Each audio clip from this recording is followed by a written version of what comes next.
Hello and welcome to another Tabletop Games blog Saturday review. Your 8-bit computer may seem to be collecting dust in your loft, but actually there's still a lot of life in the old box yet. Two of the microprocessors, Mikro and Chip, are keeping themselves amused by playing little fun games. After all, their buffers and memory stacks are still in working order. With a handful of assembly instructions, they keep each other entertained. Push, pop, peek, as well as some Mini Memory Mischief by Atikin Games. Mini Memory Mischief will launch on Kickstarter very soon, so sign up now to be notified when it's going live. There's a link in the description below. Here's Atikin Games' second release, also being published with the help of Kickstarter, and from what I can see, this is a lovely light game for 2 players that is lined up to become another success for the one-woman publisher. As many of you know, I love mint-tin games. So you know I'm going to be biased when I talk about a Mini Memory Mischief, which comes in a standard size tin, but with a sliding lid rather than a hinged one. It makes it feel very smart and luxurious and will ensure that all the components are kept safe, allowing you to take the game with you everywhere. I was given a prototype of the game, so there will be more tweaks made to the components, and therefore please check out the details on the Kickstarter page. But there are going to be 2 dice in a small bag with 26 tiny cubes, one for each letter of the alphabet. There will also be a tiny rulebook, 2 player shields behind which you'll hide your letter cubes, and 2 tiny player boards. The tin will be full, that is clear.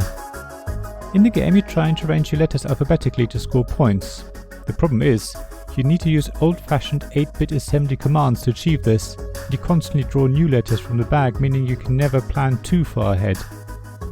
Now don't worry, if you're not a computer programmer you can still play this game. Just imagine a stack like a stack of cards that starts empty, but on your turn you can put one of your letters on it, and on the next turn another one on top of the first, and so on, until the game ends. However, instead of ending up with a stack of cards, you have a line of letters in front of you. Every letter that is in alphabetical order gives you 1 point, and every letter in the wrong order means you lose 2 points. That's simple enough, but the problem is that throughout the game you only ever have 4 letter cubes in your hand. So you have to decide whether to wait for letters that are earlier in the alphabet, or if you just go for it and start with whatever the smallest letter is in your hand at the moment. So if you start with an A, then that's great of course, but if you have a G, it's not so obvious what to do. Things are made even more complicated because you only get 2 actions on your turn, one of which is randomly decided by a dice, the other you can choose, but it has to be different from the dice action.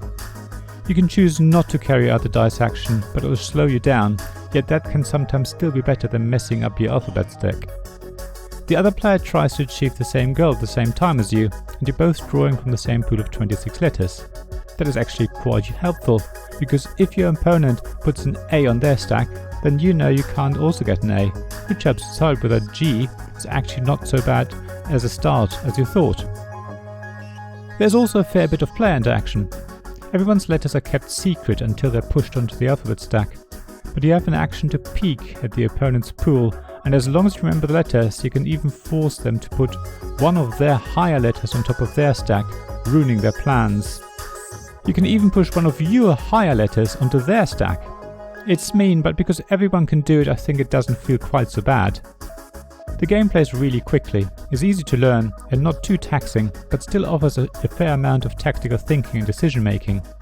You constantly rattle off the alphabet in your head to work out how high or low your letters are, and check what letters are already out so that you can play yours at the right time.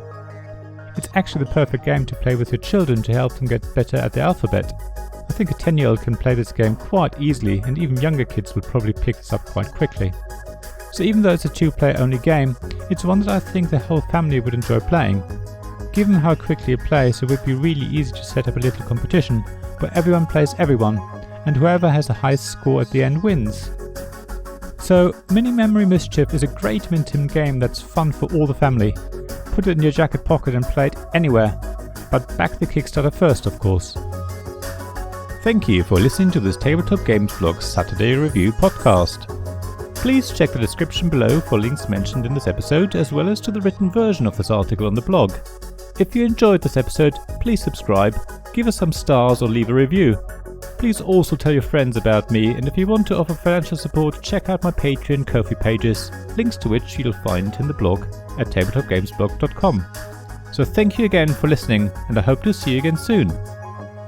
This podcast was made possible by the generous help of my Patreon supporters.